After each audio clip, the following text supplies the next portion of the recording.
बोलिए श्री प्राणनाथी प्यारे की जय। बोलिए श्री सतगुरु जी महाराज जी की जय। प्रेम प्रणाम जी सब सुंदर साथ जी के धाम हृदय में विराजमान धाम धनी जी के चरणों में कोटि कोटि प्रेम प्रणाम जी। सुंदर साथ जी वंदना लेते हैं। सुंदर साथ जी धनी जी का प्रेम आवाहन करते हैं। प्रथम लागू दो चरण को, दनिये न छुड़ायो खिन, लाख तली लालेडिया मेरे जीव के यही जीवन,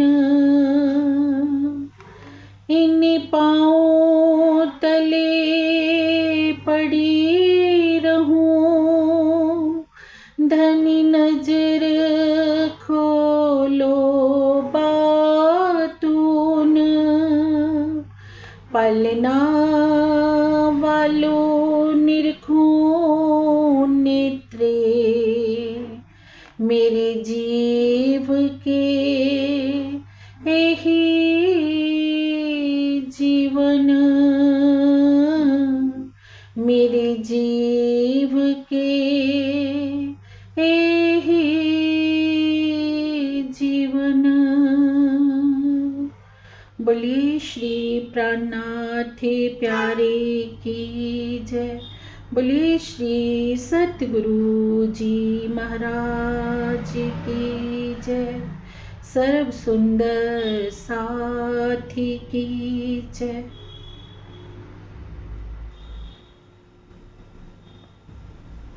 प्रेम प्रणाम जी।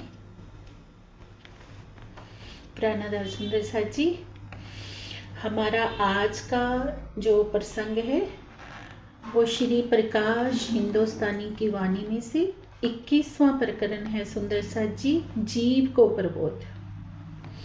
इस प्रकरण में श्रीमद् भागवत में वर्णित शुकदेव जी और परीक्षित उनके संवाद के माध्यम से जीव को शिक्षा दी गई है कि किस प्रकार अपने जीव को धनी जी के प्रेम की ओर लगाना है।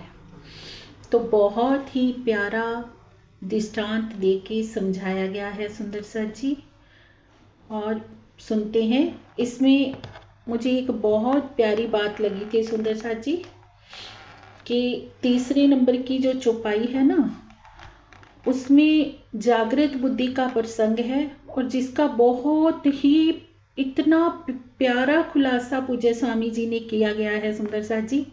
और जैसे ही मुझे ये प्रसंग मिला तो दिल में आया कि आज यही प्रसंग लिया जाए, क्योंकि कल ही सुंदर साथ से बात हो रही थी कि जागृत बुद्धि और निज बुद्धि को लेके ना कुछ सुंदर साथ के मन में शंका थी कि जागृत बुद्धि क्या है, कब अवतरित हुई।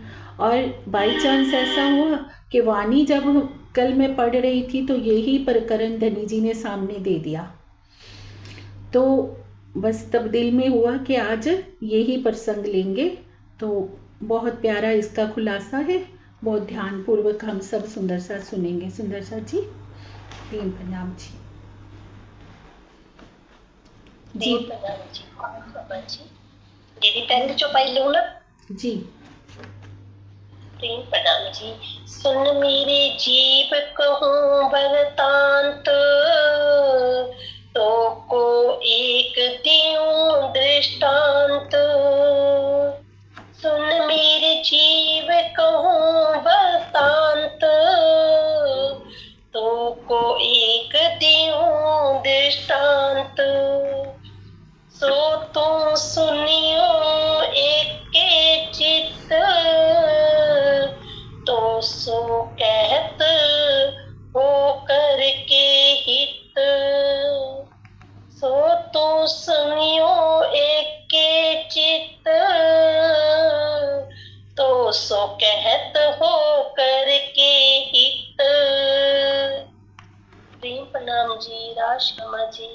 प्रेम प्रणाम जी।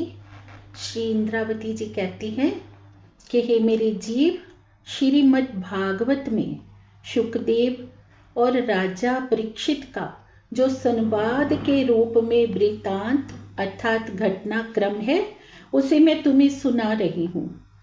इस वृत्तांत रूप दृष्टांत के माध्यम से मैं तुम्हें एक बहुत ही महत्वपूर्ण बात कहने जा रही हूँ। तुम इसे एकाग्र मन से सुनो, क्योंकि इसे मैं बहुत ही स्नेह के कारण तुम्हें बताने जा रही हूँ।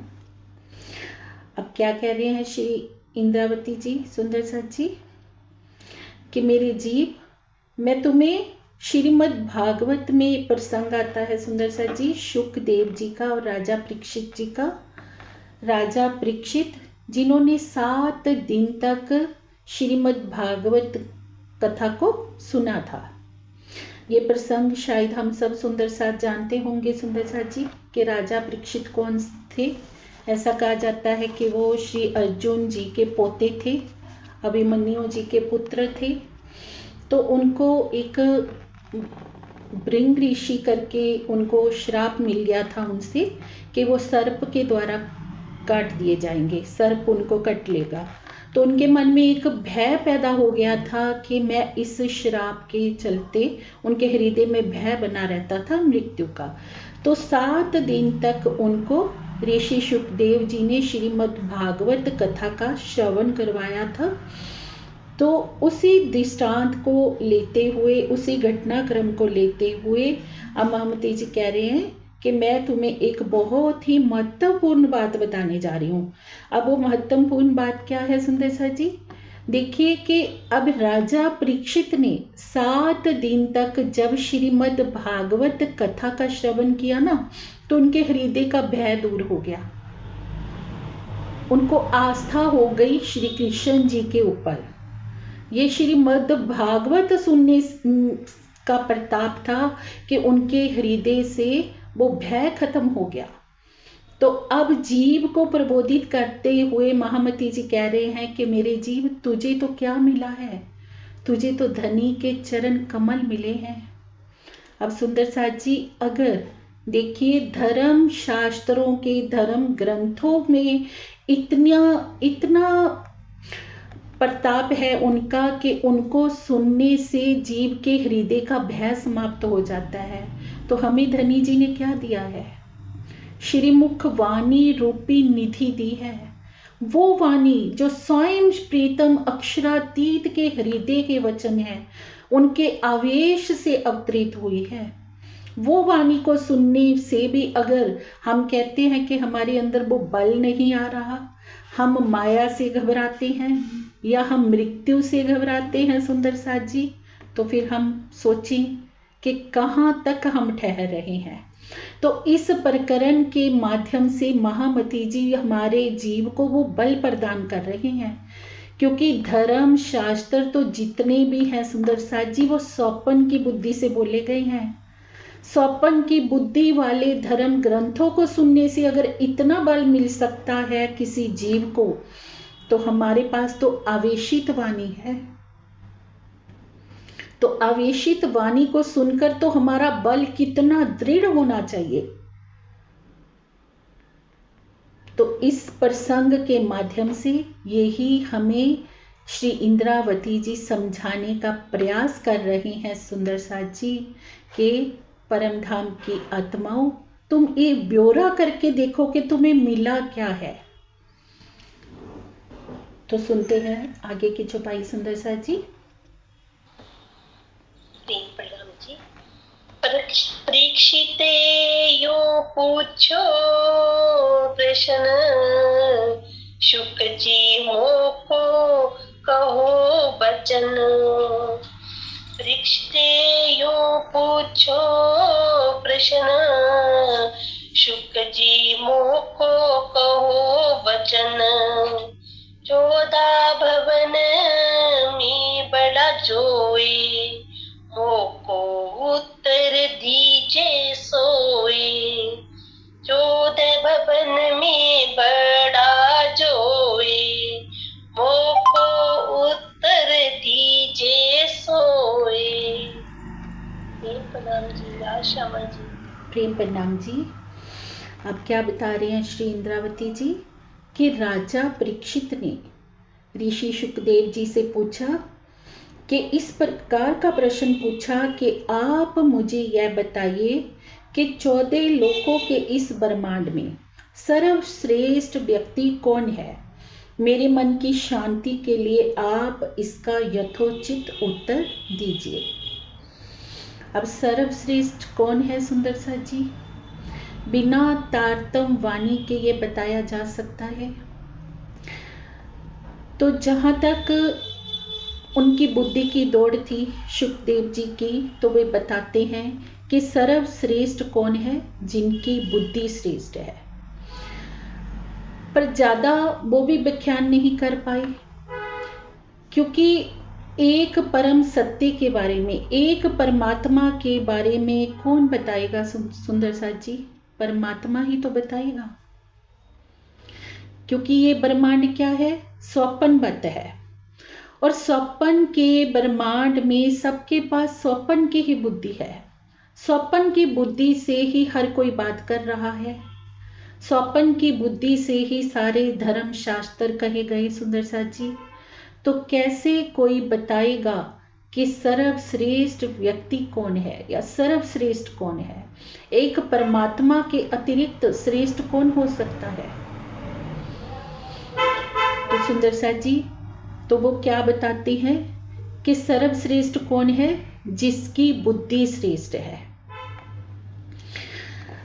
तो अब जिसकी बुद्धि श्रेष्ठ है, इसके समाधान में पूज्य स्वामी जी बता रहे हैं कि इस चौपाई में जागृत बुद्धि का कोई प्रसंग नहीं है, क्योंकि जिस समय दोनों में वार्ता हुई उस समय तारतम ज्ञान का अवतरण नहीं हुआ था। ऐसी अवस्था में सबके पास स्वप्न की ही बुद्धि का ज्ञान था। तो सुंदर सा जी, क्योंकि श्रीमुख वाणी का अवतरण कब हुआ? हम सब जानते हैं, जब परम धाम की आत्माएं इस नश्वर जगत के खेल को देखने के लिए आई। धनी जी ने 2 तनों से अपनी लीला को संपादित किया, और दूसरे तन में जब वो लीला को संपादित करते हैं तब श्रीमुख वाणी का ज्ञान अवतरित होता है। पर ये बात कब की हो रही है? ये द्वापर युग की बात हो रही है। उस समय जागृत बुद्धि नहीं अवतरित हुई थी सुंदर सा जी, इसलिए सबके पास स्वप्न की बुद्धि थी, और स्वप्न की बुद्धि के चलते हुए वो जितना कह पाए तो उन्होंने इसका वर्णन किया। अब सुंदर सा जी, इसमें बहुत ही प्यारा भावार्थ में पूज्य स्वामी जी के द्वारा बताया गया है। ऐते दिन त्रैलोक में फूटी बुद्ध सुपन। इस कथन से क्या प्रमाणित होता है कि यदि यह कहा जाए कि शुकदेव जी अक्षर ब्रह्म की वासना थे तथा उन्होंने पार ब्रह्म के जोश के द्वारा महाराज का वर्णन किया, तो उनके ज्ञान को जागृत बुद्धि का ज्ञान क्यों नहीं कहा जा सकता? तो अब इन बातों का समाधान क्या है सुंदर सा जी? वो बता रहे हैं कि उस समय जागृत बुद्धि नहीं आई थी, इसलिए तारतम वाणी के अवतरण से पूर्व पर ब्रह्म के जोश से जो भी ज्ञान धारा अवतरित हुई उसे सत्य तो माना गया, किंतु उसका प्रस्तुतिकरण स्वप्न की बुद्धि से हुआ। क्योंकि ये धर्म ग्रंथ किनके द्वारा वर्णित हुए सुंदर सा जी? श्री अक्षर ब्रह्म जी के जोश के द्वारा, जोश जबरील के द्वारा ये ज्ञान कहा गया। वो भी वो वाले ग्रंथ जो पंच वासनाओं के द्वारा वर्णित हुए थे, जो अक्षर ब्रह्म जी की पंच वासनाओं के द्वारा जो ज्ञान अवतरित हुआ, तो वो जोश रिश्ते के द्वारा हुआ। तो परिणाम स्वरूप उन्हें जागृत बुद्धि का ज्ञान कहलाने की शोभा नहीं मिल सकती। इसके अंतर्गत जोगेश्वर श्री कृष्ण जी के द्वारा कही हुई गीता, शुकदेव जी के द्वारा महाराज का वर्णन, भागवत भगवान शिव द्वारा वर्णित पुराण संहिता एवं महेश्वर तंत्र तथा कबीर जी के द्वारा वर्णित बीजक का ज्ञान है। यह ध्यान रखने योग्य तथ्य है कि कुरान का अवतरण भी पार ब्रह्म के जोश से ही हुआ। अब सुंदर साथ जी, कुरान भी अवतरित हुआ तो पर ब्रह्म के जोश के द्वारा। जोश कौन है? पर ब्रह्म का जोश श्री अक्षर ब्रह्म जी ना।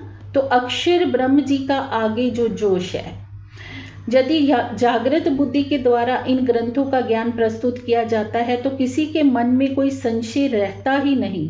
यदि तारतम वाणी के अतिरिक्त बीजक, भागवत, गीता, महेश्वर तंत्र आदि को भी जागृत बुद्धि का ही ज्ञान माने तो ऐते दिन त्रैलोक में होती बुद्ध सुपन का कथन ही मिथ्या हो जाएगा। अगर हम कहें कि पर ब्रह्म के जोश के द्वारा वो ग्रंथ कहे गए हैं ना, तो वाणी क्या कहती है? ऐते दिन त्रैलोक में होती बुद्ध सुपन में। आज दिन तक त्रैलोक में सुपन की ही बुद्धि थी। सुपन की बुद्धि के द्वारा ही सभी ग्रंथों की रचना हुई सुंदर साथ जी। उसे हम ये नहीं कह सकते कि जागृत बुद्धि के द्वारा हुई। जागृत बुद्धि कब अवतरित हुई, ये बात आगे बताई जा रही है सुंदर साथ जी।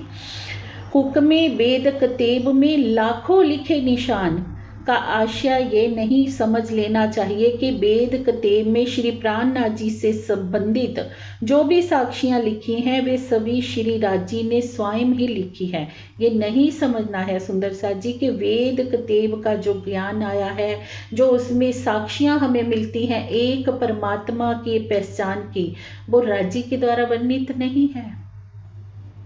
तो उन साक्षियों के आधार पर हम ये बात नहीं कर सकते कि वो जो ग्रंथ है जागृत बुद्धि के हैं। वो जागृत बुद्धि के ग्रंथ नहीं है। जागृत बुद्धि की तो हमारी ये श्रीमुख वाणी है सुंदर साथ जी। आगे बता रहे हैं, वास्तविकता तो यह है कि किसी महान व्यक्ति के हृदय से यदि अखंड धाम या भविष्य से संबंधित कोई गुज ज्ञान प्रकट होता है तो वह किसी अलौकिक शक्ति या अंतर प्रेरणा के माध्यम से उत्पन्न होता है अथवा ध्यान समाधि से ही प्राप्त होता है। अक्षर ब्रह्म की सुरताएं कबीर जी, शुकदेव जी, जोगेश्वर श्री कृष्ण जी तथा भगवान शिव आदि के द्वारा जो भी अखंड ज्ञान अवतरित हुआ वह अक्षर ब्रह्म के आवेश से हुआ। अक्षर ब्रह्म का आवेश जो है वो क्या है? पर ब्रह्म का जोश है। वो जोश के द्वारा, जोश क्या है? जिब्रील, जोश जिब्रील के द्वारा वो सारा ज्ञान कहा गया। किंतु श्री तारतम वाणी का अवतरण अक्षरातीत के आवेश के बिना नहीं हो सकता सुंदर साथ जी। ये आवेशित वाणी है सुंदर साथ जी। इस वाणी की अहमियत को हमें समझना होगा। हम सुंदर साथ धर्म शास्त्रों के साथ तुलना कर देते हैं वाणी की। हम इसकी हम समझ नहीं पाते अहमियत को कि ये स्वयं धनी जी के आवेश से वर्णित हुई है। धनी जी के वो गहन हृदय की ये बातें हैं, गहरी बातें जिन्हें आज दिन तक कोई नहीं जान पाया था। जिन बातों को, जिन हक दिल के भेदों को कोई नहीं समझ पाया था, इसमें सब वो भेद समाहित हैं सुंदर साथ जी। अब मानवीय बुद्धि से परे की जो बात कही जाती है उसके लिए यह आवश्यक नहीं है कि स्वयं पर ब्रह्म कह रहे हैं। अभी पाणिनिकृत अष्टाध्यायी व्याकरण, छठ दर्शन आदि मुनियों की देन है जो उन्होंने समाधि की गहन अवस्था में अक्षर ब्रह्म की कृपा दृष्टि से प्राप्त की। अब कह रहे हैं कि मानवीय बुद्धि से जो परे के धर्मशास्त्र है, ये नहीं हम कह सकते कि वो जागृत बुद्धि की देन है। वो जागृत बुद्धि से अवतरित नहीं हुए हैं सुंदर साथ जी। किंतु वेदों का प्रकटन चार ऋषियों अग्नि, वायु, आदित्य तथा अंगिरा की व्यक्तिगत इच्छा न होते हुए भी अक्षर ब्रह्म की इच्छा से हुआ। इसलिए वेदों को ईश्वरीय ज्ञान कहते हैं, जबकि ऋषियों या संतों के ज्ञान को ईश्वरीय ज्ञान नहीं कहा जाता। क्योंकि जो वेदों का स्थान है वो कहाँ है सुंदर साथ जी? अव्याकृत ब्रह्म में ना। अव्याकृत ब्रह्म में हम देखते हैं ना कि गायत्री जो है 4 वेद लेकर बैठे हैं, गायत्री शक्ति। तो इसलिए उनको ईश्वरीय ज्ञान कहा जाता है, पर उनको भी हम जागृत बुद्धि के वेद नहीं कह सकते, जागृत बुद्धि का ज्ञान नहीं कह सकते। अक्षर ब्रह्म की पंच वासनाओं से अवतरित ज्ञान अक्षर ब्रह्म के आवेश के द्वारा दिया जाता है। क्या बता रहे हैं?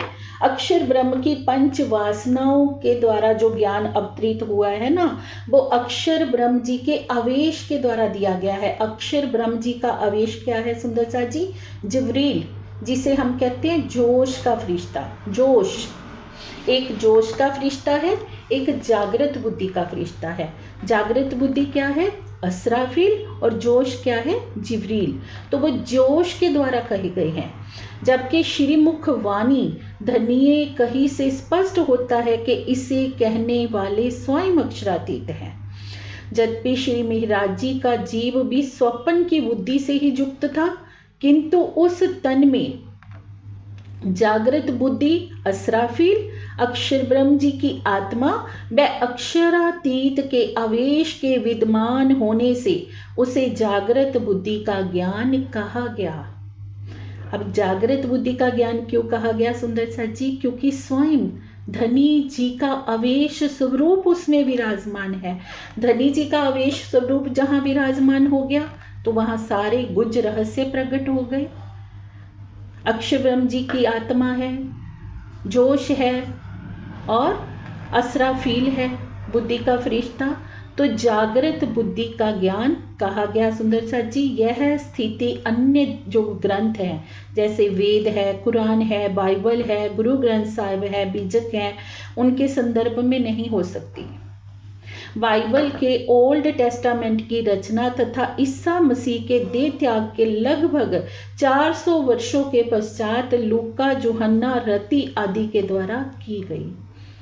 कह रहे हैं ना कि बाइबल का जो ओल्ड टेस्टामेंट करके किताब है, उसे तो ईसा मसीह का देह त्याग हो गया था, उसके बाद कहा गया था।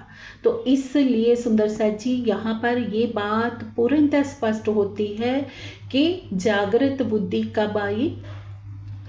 जब धनी जी स्वयं आए। और जागृत बुद्धि क्या है? धनी जी के ही दिल के जो गुज रहस्य उन्होंने स्पष्ट किए। जागृत बुद्धि के आने से ही सभी धर्म शास्त्रों के जो भेद थे वो प्रकट हुए। तो अब निज बुद्धि क्या है सुंदर सा जी? हम दो बुद्धि की बात करते हैं ना, एक तो जागृत बुद्धि, एक निज बुद्धि। अब निज बुद्धि के आने से परम धाम के अंदर का सारा ज्ञान स्पष्ट हुआ। अंदर के जो दिल के गहरे गुज भेद थे वो स्पष्ट हुए। जैसे सागर, 8 सागरों का वर्णन हुआ, धनी जी के श्रृंगार का वर्णन हुआ, श्यामा जी के श्रृंगार का वर्णन हुआ, सखियों के श्रृंगार का वर्णन हुआ। सागर, श्रृंगार, परिक्रमा, खिलवत, तो ये सब ग्रंथ अवतरित हुए। तो जब निज बुद्धि हृदय में आई सुंदर साथ जी, तो सारा स्पष्टीकरण हो गया। तो एक सुंदर साथ में बातें प्रचलित होती हैं कि सतगुरु धनी श्री देवचंद्र जी में जागृत बुद्धि थी, तो धनी पिया प्राणनाथ जी ने आकर निज बुद्धि का ज्ञान प्रकट किया। तो सुंदर साथ जी ऐसा नहीं कह सकते कि उनके अंदर निज बुद्धि नहीं थी। जैसे 2 जामों में लीला का संपादित होना कहा गया है, रू अल्लाह 2 जामे पहरसी। अब पहले जामे में सतगुरु धनी श्री देवचंद्र जी के तन से लीला होती है, और दूसरे जामे में श्री इंद्रावती जी के धाम दिल से लीला होती है। तो निज बुद्धि तो तब भी थी, पर निज बुद्धि अब जैसे कहते हैं ना 40 वर्ष की जो हम श्यामा जी की पातशाही की बात करते हैं कि श्यामा जी ने पातशाही करी, तो जब दूसरे तन में वो विराजमान हुए तो सारा जो सब कुछ उजागर हो गया। तो निज बुद्धि से सारा परम धाम का जर्रा जर्रा उजागर हो गया सुंदर सच जी। तो सारा तो पूरा ही परम धाम के जो अंदर के रहस्य थे वो खुल गए। तो ये है जागृत बुद्धि और निज बुद्धि सुंदर साथ जी। इसलिए अब यहाँ पर हमें सब सुंदर साथ को ये बात क्लियर होती है कि जो धर्म शास्त्र जितने भी हैं वो सब स्वप्न की बुद्धि के हैं। उनकी तुलना हम श्रीमुख वाणी से नहीं कर सकते। श्रीमुख वाणी जागृत बुद्धि का और निज बुद्धि का ज्ञान है सुंदर साथ जी। प्रेम प्रणाम जी। और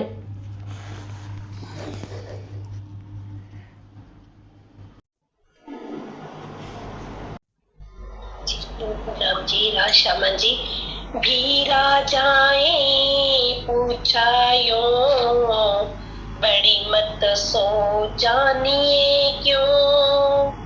भी राजाए पूछायो, बड़ी मत सो जानिए क्यों। बड़ी मत को काहू विचार, बड़ी मत को कहूँ विचार। लीजो राजा सबको सार, बड़ी मत को कहूँ विचार। लीजो राजा सबको सार। प्रेम प्रणाम जी। राशामा जी। प्रेम प्रणाम जी। अब श्री इंद्रावती जी बता रहे हैं कि तब शुकदेव जी के इस कथन पर राजा परीक्षित ने इस प्रकार पूछा कि ये कैसे जाना जाए कि श्रेष्ठ महान बुद्धि क्या है। इस प्रश्न के उत्तर में शुकदेव जी कहते हैं कि हे राजा, महान बुद्धि क्या है, इसके संबंध में मैं तुमसे अपना विचार कहता हूँ। इसे तुम सावधान होकर सुनो, क्योंकि यह संपूर्ण ज्ञान का सार रूप कथन है। अब वो सार बता रहे हैं, आगे की चौपाई में सुनते हैं सुंदर साथ जी। प्रणाम जी। प्रणाम जी। राशामा जी। बड़ी मत सो कहिए ताए, श्री कृष्ण जी को सो प्रेम उपजाए। बड़ी मत सो कहिए ताए, श्री कृष्ण जी सो प्रेम उपजाए। मत की मत तो ये है सार, और मत को कहूँ विचार। मत की मत तो ये है सार, और मत को कहूँ विचार। प्रेम प्रणाम जी। राशामा जी। प्रेम प्रणाम जी। अब आगे शुकदेव जी क्या कहते हैं राजा परीक्षित से कि महान बुद्धि उसको कहते हैं जो श्री कृष्ण जी के प्रति प्रेम पैदा करे। सर्वश्रेष्ठ बुद्धि तो को प्राप्त करने का सार तत्व फल यही है कि हमारा हृदय श्री कृष्ण जी के प्रेम में लग जाए। इसके अतिरिक्त अन्य बुद्धियों के संबंध में मैं अपने विचार व्यक्त करती हूँ। तब क्या बताते हैं राजा परीक्षित से शुकदेव जी, कहते हैं कि मतलब सार तत्व क्या है श्रेष्ठ बुद्धि का, कि एक कृष्ण जी ही सत्य हैं, उनके अतिरिक्त कुछ नहीं है ना। वो तो उन्होंने जहां तक का जाना सुंदर साथ जी वहां तक का कहा। आगे महामती जी हमें इस संदर्भ में कैसे समझाते हैं, इससे पहले हम भावार्थ लेते हैं सुंदर साथ जी।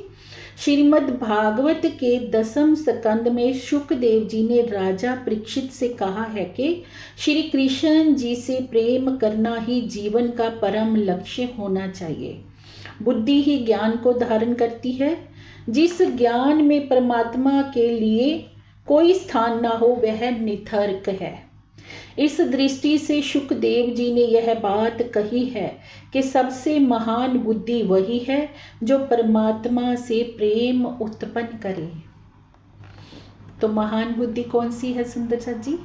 हम कहते हैं ना श्री महामत, महामत के धनी हमारे है ना, श्री महामती जी कह रहे हैं। तो ये महामत का ज्ञान है सुंदर सा जी, महान बुद्धि का ज्ञान है ये।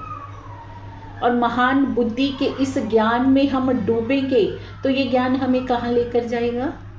किनके चरणों में? धनी के चरणों में, एक परमात्मा के चरणों में। तो ये परमात्मा से प्रेम उत्पन्न करेगा, क्योंकि महान बुद्धि वही होती है जो हमें झूठ से हटाकर सत्य की ओर ले जाए, वही बड़ी महान बुद्धि है। अगर कोई व्यक्ति हमें संसार में लगा रहा है, हमें कह रहा है कि आप संसार का ये कर्म कांड करो, आप संसार में इन इन देवों की आराधना करो, तब आपको कुछ प्राप्त होएगा, तब हम उसे महान बुद्धि मान सकते हैं, तब हम उनको महामत नहीं कह सकते ना। तभी तो ये वाणी श्री महामत का ज्ञान है, महामत के धनी का ज्ञान है, ये महान बुद्धि का ज्ञान है सुंदर सा जी, जो हमें धनी जी के चरणों में जोड़ रहे हैं।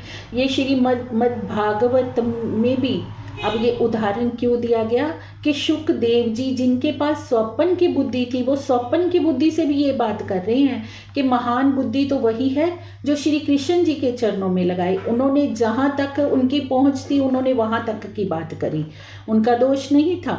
पर आगे हमें तो धनी बता रहे हैं ना, धनी जी ने हमारी पहुंच कहां तक कर दी सुंदर सा जी, सीधी चौथे आसमान तक, परम धाम तक हमारी पहुंच कर दी धनी जी ने। तो परम धाम तक हमारी पहुंच होने के बावजूद भी हम संसार की बात करें, संसारिक स्वप्न वाली बुद्धि की बातें करें, तो कितनी बड़ी हमारी हंसी है। हम भी कहें कि हमारे पे कोई कष्ट आ गया तो हम पाठ कर लें हम भी कहें दुनिया की तरह कि हम देवी देवताओं की आरती उतारें या हम कुछ भी करें सुंदर सा जी, तो फिर कहाँ ठहरता है हमारा ज्ञान? सोचिए, क्या हमने उस ज्ञान में, उस प्रेम के सागर में डुबकी लगाई है? क्या हमने महामत को जाना है? अभी तक हमने महामत को जाना ही नहीं कि महामत के धनी है क्या। अब ये छुपाई से समझिए सुंदर सा जी कि महामत कौन है? जो परमात्मा से प्रेम उत्पन्न कर दे।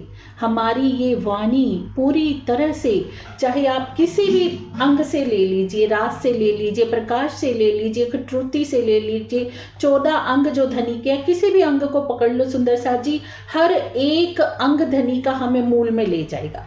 हर एक अंग, किसी भी अंग को पकड़ लो, पार में ही जाके रुकेंगे हम, पार में ही पहुंचेंगे। चाहे चरणों को पकड़ लो, चाहे हृदय को पकड़ लो, कहीं भी डुबकी लगा लो, धनी जी के चरणों, धनी जी के सन्मुख ही करेगी ये वाणी, क्योंकि ये महामत का ज्ञान है। तो सुंदर सा जी, बहुत ही प्यारा मुझे ये प्रकरण लगा था, तो सोचा था आप सबके साथ शेयर करूं कि हमें इन बातों का अवश्य ही हमें जानकारी होनी चाहिए कि महामत अगर कहा है तो वो महामत क्या है। अब सबको ये बात क्लियर हो गई होगी कि महामत कौन है? जो एक परमात्मा से प्रेम उत्पन्न कर दे। और जागृत बुद्धि क्या है वो भी हम समझ गए होंगे सुंदर सा जी, स्वाप्निक बुद्धि क्या है वो भी हम समझ गए होंगे। अब अगर जब तक हम किसी बात को जानेंगे नहीं सुंदर सा जी, पहचान तो धनी को कैसे पहचानेंगे? जानेंगे तो पहचानेंगे। अब पहचानेंगे तभी तो प्रेम में डूबेंगे ना उसकी, जब सच्ची पहचान होएगी कि वो ही मेरा सब कुछ है, वो ही मेरा सर्वस्व है। तो जब इस बात की हमें पहचान हो जाएगी तो हम कभी गलती नहीं करेंगे। गलती कब होती है? अज्ञानतावश, जब हम अज्ञानता में होते हैं। अब राजा परीक्षित डर रहे थे तो कब डर रहे थे? जब उनके अंदर अज्ञान था, उनको पता ही नहीं था कि जो मौत है वो तो सत्य है, मृत्यु तो सत्य है, एक दिन सबको आनी है। इस तरह से अगर हम भी ये मान के चलेंगे कि ये संसार झूठ है, एक दिन तो छोड़ के जाना ही है, सत्य सिर्फ हमारे धनी के चरण कमल है, उन्हें हमें पकड़ना है। और जो धनी जी ने हमें खजाना दिया है ना, वो हमारे धनी महामत के धनी है। और महामत हमें एक ही बात सिखाती है कि पियू के चरणों को पकड़ लो, बस सुरता एक ही राखिए, मूल मिलावे माहे, श्याम श्यामा जी साथ जी तले भोम बैठे हैं जाएं। ये बातों को अगर हम पकड़ लेंगे सुंदर साथ जी, तभी हमारा जीवन सार्थक है। इसी के साथ प्रेम प्रणाम जी।